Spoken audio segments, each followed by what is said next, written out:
ବଡ଼ ଜଙ୍ଗଲରେ ମେନା ଚଢ଼େଇ ଓ ତାର ଦୁଇଟି ପୁଅ ରହୁଥିଲେ। ମେନା ଚଢ଼େଇ ବହୁତ ପରିଶ୍ରମ କରି ଖାଦ୍ୟ ସଂଗ୍ରହ କରେ। କିନ୍ତୁ ମେନା ଚଢ଼େଇର ଦୁଇ ପୁଅ ଭାରି ଅଳସୁଆ ଆଉ ବହୁତ ଠକ। କିଛି ବି ତାର ମା ଯଦି କାମ କରିବା ପାଇଁ କହିବ ତାହେଲେ ଦୁଇ ଭାଇ ଖେଳିବାକୁ ଚାଲିଯିବେ। ଏମିତି ତାଙ୍କର ଚାଲିଥାଏ।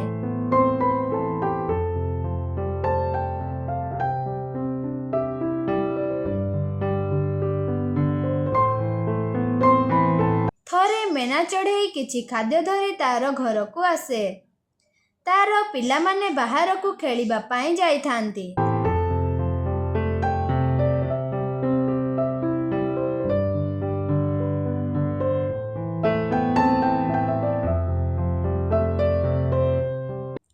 ମେନା ଚଢ଼େଇ ତାର ଘରେ ଖାଦ୍ୟ ରଖି ନଦୀକୁ ପାଣି ପିଇବାକୁ ଚାଲିଯାଏ।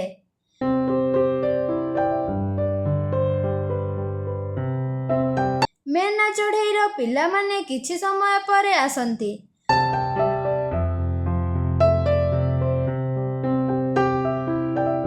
ଆରେ ଭାଇ, ଜୋରରେ ଭୋକ ଲାଗିଲାଣି। ମା ମଧ୍ୟ ଖାଦ୍ୟ ରଖିକି ଏଠାରେ ଯାଇଛନ୍ତି। ଚାଲ ଦୁଇ ଭାଇ ଏଇ ଖାଦ୍ୟ ଖାଇଦେବା।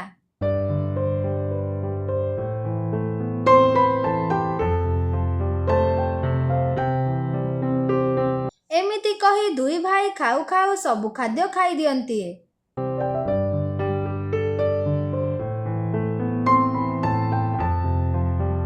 କିଛି ସମୟ ପରେ ମେନା ଚଢ଼େଇ ତାର ଘରକୁ ଆସେ।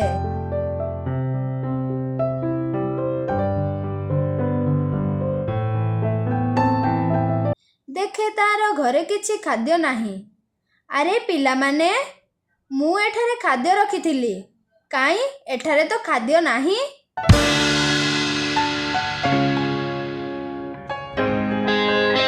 ମା, ଆମେ ଦୁଇ ଜଣ ସବୁ ଖାଦ୍ୟ ଖାଇଦେଲୁ। ତମେ ଏତେ ଲେଟରେ ଆସିଲ। ଆମକୁ ବହୁତ ଜୋରରେ ଭୋକ ଲାଗୁଥିଲା। ସେଥିପାଇଁ ସବୁ ଖାଦ୍ୟ ଖାଇଦେଲୁ।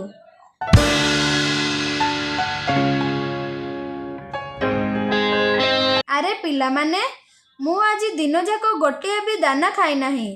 ଖରା ଯାକ ବୁଲି ବୁଲି ଏତିକି ଖାଦ୍ୟ ପାଇଥିଲି। ତମେମାନେ ମୋରି ପାଇଁ ଗୋଟିଏ ବି ଦାନା ରଖିଲ ନାହିଁ। ସବୁ ଖାଇଦେଲ।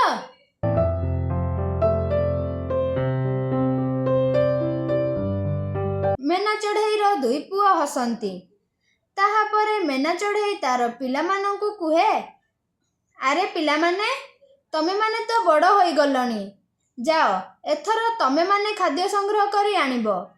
ମେନା ଚଢ଼େଇର ପିଲାମାନେ କୁହନ୍ତି, ମା, ଆମ ପାଖରେ ଏତେ ଟାଇମ୍ ନାହିଁ। ଆମେ ଏଠୁ ସେଠୁ ଖାଦ୍ୟ ଖୋଜି ପାରିବୁ ନାହିଁ। ଆମେ ଖେଳିବାକୁ ଚାଲିଲୁ। ତମେ ଖାଦ୍ୟ ଆଣିଲେ ଆମେମାନେ ଖାଇବୁ। ମେନା ଚଢ଼େଇର ଗୋଟିଏ ବି କଥା ତାର ପିଲାମାନେ ଶୁଣନ୍ତି ନାହିଁ। ଖାଇଦେଇ ଖେଳିବା ପାଇଁ ଚାଲିଯାଆନ୍ତି। ଏମିତି କିଛି ଦିନ ଚାଲିଲା।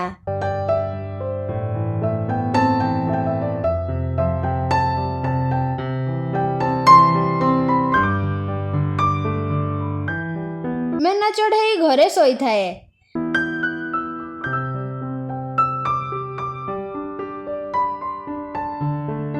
ତାର ପିଲାମାନେ ଘରକୁ ଆସନ୍ତି।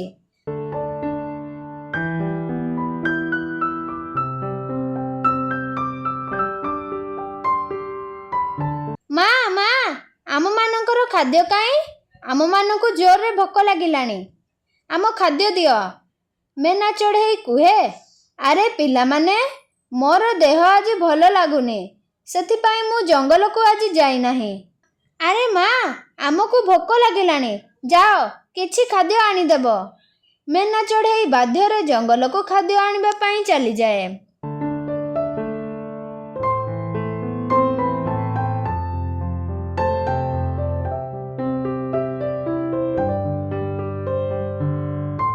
ମେନା ଚଢ଼େଇର ପିଲାମାନେ ମେନା ଚଢ଼େଇକୁ ଅପେକ୍ଷା କରିଥାନ୍ତି।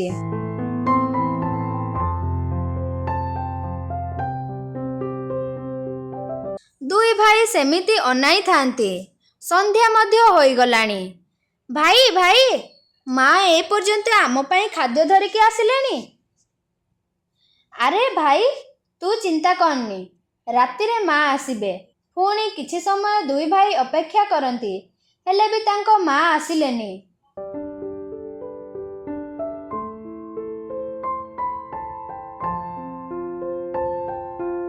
ଆରେ ଭାଇ, ଏ ପର୍ଯ୍ୟନ୍ତ ଆସିଲେନି?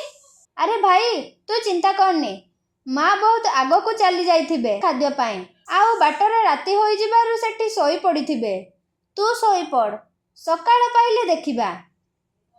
ଦୁଇ ଭାଇ ଶୋଇପଡ଼ନ୍ତି।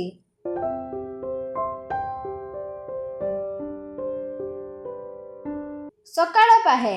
ଆରେ ଭାଇ ଉଠୁ, ସକାଳ ହୋଇଗଲାଣି, ମା ଏପର୍ଯ୍ୟନ୍ତ ଘରକୁ ଆସିଲେନି।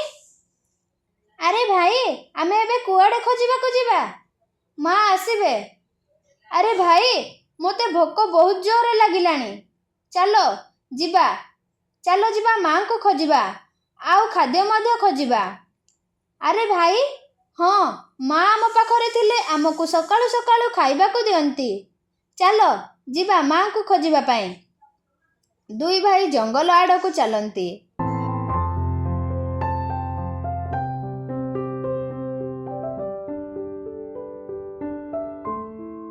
ଦୁଇ ଭାଇ ବହୁତ ଆଗକୁ ଯାଆନ୍ତି, ହେଲେ ବି ତାଙ୍କ ମାଙ୍କୁ ପାଆନ୍ତି ନାହିଁ।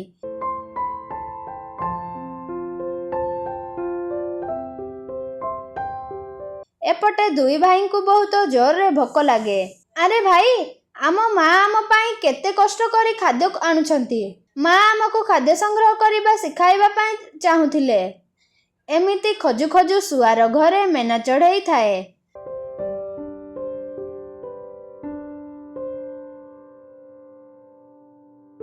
ଦୁଇ ପିଲା ତାଙ୍କ ମାଙ୍କୁ ଦେଖି ସେଠାକୁ ଯାଆନ୍ତି।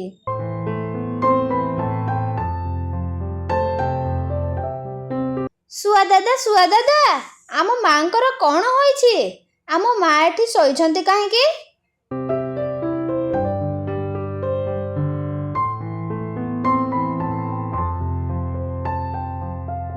ତାହାପରେ ଶୁଆ କୁହେ, ଆରେ ପିଲାମାନେ, କାଲି ଏହି ବାଟ ଦେଇ ତମ ମା ଯାଉଥିଲେ। ତାଙ୍କର ଦେହ ଭଲ ନଥିଲା ବୋଧେ। ଏଠାରେ ବେହୋସ ହୋଇ ପଡ଼ିଗଲା, ଆଉ କାଲିଠାରୁ ତାର ଚେତା ଫେରିନି। ମେନା ଚଢ଼େଇର ଦୁଇ ପିଲା କାନ୍ଦି ପକାନ୍ତି। ଅଙ୍କଲ, ଆମ ପାଇଁ ଖାଦ୍ୟ ଆଣିବା ପାଇଁ ଆମ ମା ଯାଉଥିଲେ, ଆଉ କହୁଥିଲେ ମଧ୍ୟ ତାଙ୍କ ଦେହ ଭଲ ଲାଗୁନି ବୋଲି।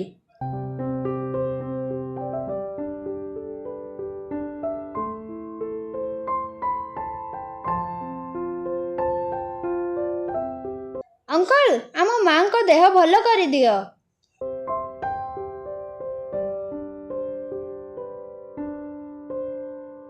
କିଛି ସମୟ ପରେ ମେନା ଚଢ଼େଇର ଚେତା ଫେରେ। ମେନା ଚଢ଼େଇର ଦୁଇ ପିଲା କାନ୍ଦି କାନ୍ଦି ତାଙ୍କ ମାଙ୍କୁ କୁହନ୍ତି, ମା, ଆଜିଠାରୁ ଆମେମାନେ ତମ ପାଇଁ ଖାଦ୍ୟ ଆଣିବୁ। ଆମର ଭୁଲ ହୋଇଯାଇଛି।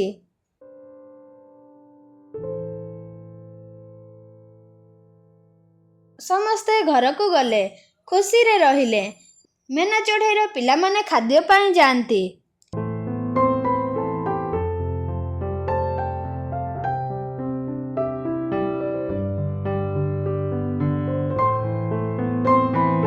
ଏହିପରି ନୂଆ ନୂଆ ଭିଡ଼ିଓ ଦେଖିବା ପାଇଁ ଆମ ଓଡ଼ିଆ କାର୍ଟୁନ ବାର୍ ଚ୍ୟାନେଲକୁ ଲାଇକ୍, ସବସ୍କ୍ରାଇବ୍ ଆଣ୍ଡ ସେୟାର କରନ୍ତୁ ଏବଂ ନୂଆ ନୂଆ ଭିଡ଼ିଓ ଦେଖୁଥାନ୍ତୁ।